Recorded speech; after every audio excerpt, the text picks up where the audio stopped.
everyone, this is Aaron.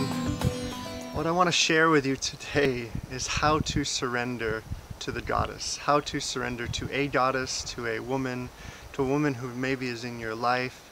It doesn't have to be a sexual, deep, intimate connection, but just really I want to share a story of my own, as well as a few tips and tools into this process of surrendering.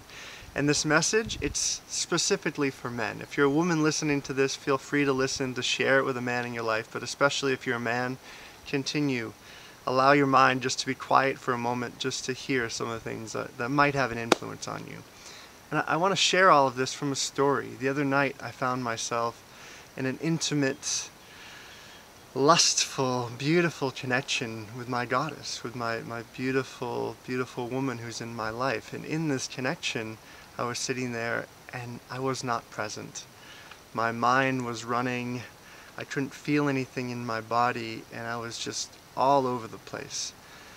And so what I did is I took a breath. Closed my eyes and went inside.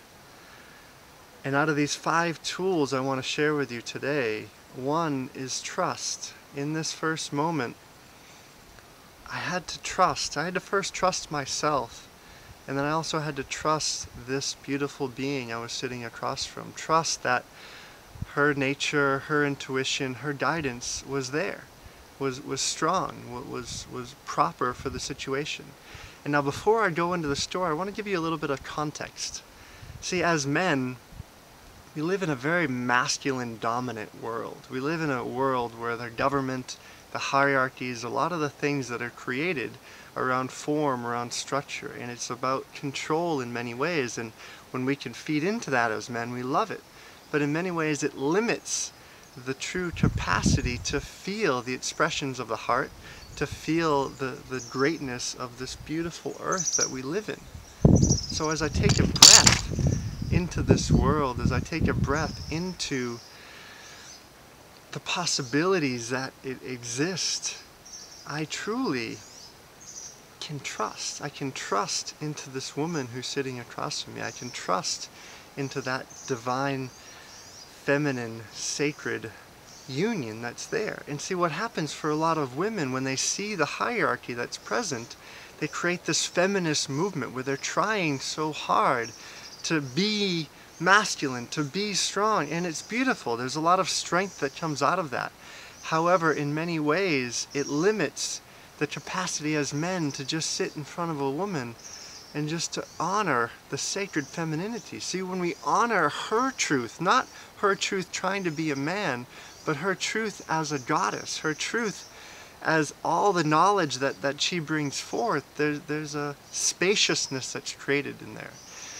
And that's the second piece inside of these tools, is letting go. I had to let go when I was in that room, when I was in that space with my beloved. I had to let go to all the form, all the structure, the way I thought that bedroom should be. I know how to control. I know how to be the ravishing one that takes her. But in this case, it gave me a chance to soften into my heart, which is the third tool here. In that state where you recognize there's an opportunity to let go, say, what would my heart say or do in this moment? Give the heart an opportunity to take action. Quiet the mind. Number 4, turn the mind off. When you turn the mind off, you give permission for the heart to feel. And so in this moment, when I gave permission for my heart to feel, you know what happened? I just let go into these emotions, into these tears. I'm not telling you as a man you have to cry in order to surrender, but that was my expression. I had to let go of control to allow the tears to come through, and then just to simply look at the goddess before me and just say thank you. And not feel like I was being pushed down because I was crying. I was being celebrated in my tears. I was being celebrated in the form of my own masculinity. There's an opportunity of surrender, because number 5 is I expressed my feelings. I expressed the emotions that were happening through me. I could not do that until I turned off my mind, until I let go, until I truly spoke and experienced the world from my heart. So the world we're living in There's a lot of chaos, there's a lot of turmoil, there's a lot of a man-dominated existence. These 5 tools are an opportunity simply to surrender to the goddess, to the sacred femininity that is maybe your lover, your mother, your sister, whatever feminine role is represented. Give yourself an opportunity to surrender into it, let go of the control, and experience life in a whole new way. Thank you.